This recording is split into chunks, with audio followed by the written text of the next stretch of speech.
Dans une récente interview accordée à CGTN, le Premier ministre ivoirien Patrick Achi déclarait que pour poursuivre sa croissance, la Côte d'Ivoire avait identifié des secteurs stratégiques comme la modernisation de l'agriculture, incontournable pour faire face aux grands enjeux comme la sécurité alimentaire.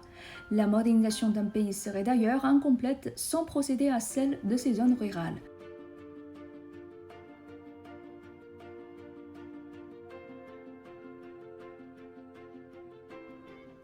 Monsieur le ministre, merci de nous avoir accordé cette interview.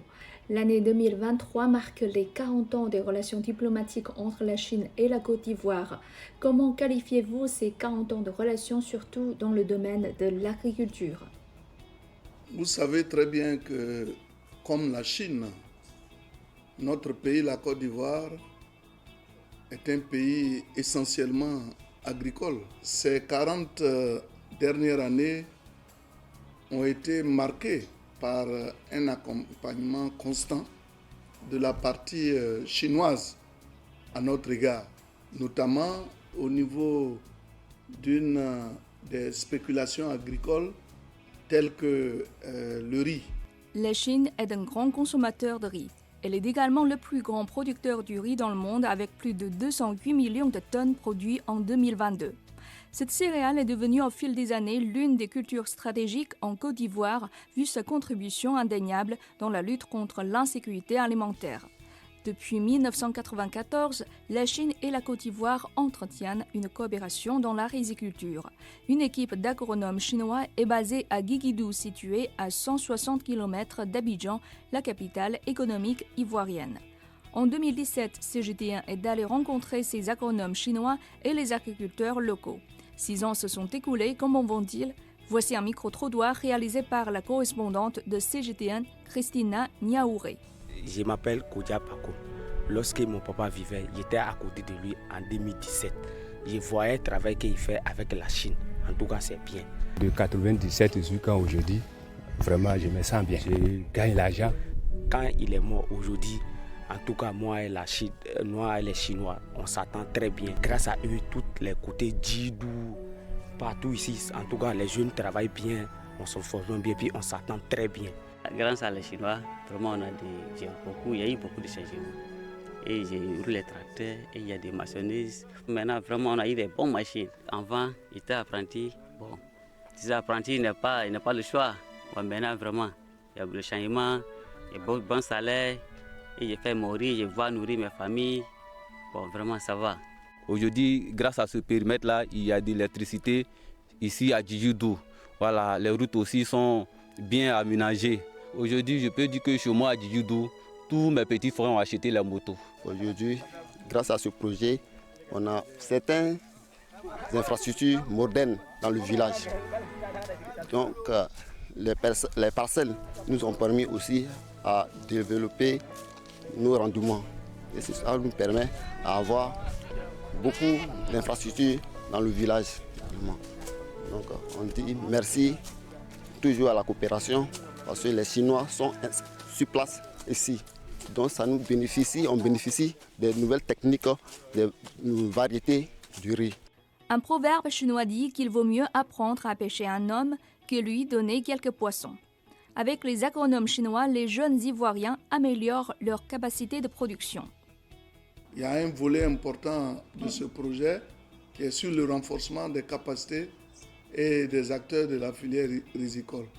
Ces efforts sont appréciables et je crois que les résultats probants de ce projet gagneraient à être vulgarisés pour un meilleur impact du projet sur la filière riz.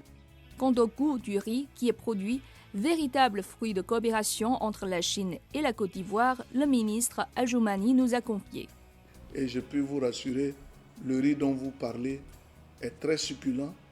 On a l'impression même que quand on le met dans la bouche, on n'a pas besoin de dents pour le mâcher tellement qu'ils font bien. La coopération agricole entre la Chine et la Côte d'Ivoire ne se limite pas à la riziculture. Les deux pays travaillent ensemble dans la transformation des matières premières. En effet, la Côte d'Ivoire est le premier producteur mondial de cacao. La Chine et la Côte d'Ivoire ont déjà commencé à œuvrer à la transformation de fèves de cacao sur place. Une société chinoise est en train de construire le complexe industriel de transformation du cacao dans la zone industrielle PK24 au nord d'Abidjan. En septembre 2020, le président Alassane Ouattara a honoré par sa présence la cérémonie de la pose de sa première pierre. Ce complexe industriel est constitué de 2 unités de transformation de fèves de cacao de 50 000 tonnes chacune, 2 entrepôts de stockage d'une capacité de 300 000 tonnes et d'un centre de formation au métier du cacao. Si tout est réalisé, ce sont donc des actions qui vont nous permettre d'augmenter la capacité de transformation locale de fèves de cacao et également de renforcer les capacités des acteurs intervenants dans la filière cacao, mais également de créer des emplois dans ce secteur. Donc voyez-vous que notre coopération ne se limite pas seulement au niveau du riz, mais au niveau de bien d'autres spéculations agricoles. Aujourd'hui on parle de cacao, mais hier c'était le caoutchouc et puis même la noix de cajou, où les Chinois sont fortement impliqués dans le développement de ces différents secteurs. Le ministre est confiant pour l'avenir de cette coopération dans la transformation du cacao car les Chinois consomment de plus en plus de chocolat et le marché chinois constitue une opportunité non négligeable pour les produits ivoiriens. Et pourquoi pas de procéder à la transformation de ce produit une fois développé et également d'être un exportateur de ce produit-là vers la Chine. Surtout qu'en Chine, on a beaucoup de monde et si notre cacao y va, c'est sûr que nous allons faire beaucoup d'économies. Tout comme aussi la Chine va également faire beaucoup d'économies. Ça sera du gagnant-gagnant et nous sommes prêts pour cela. Tout comme la Chine, la Côte d'Ivoire accorde une importance majeure à l'agriculture et à la région rurale. Sur le site officiel du ministère de l'Agriculture ivoirien, on peut lire « Aujourd'hui comme hier, le succès de ce pays repose sur l'agriculture. La Chine est en train de moderniser l'agriculture et la région rurale.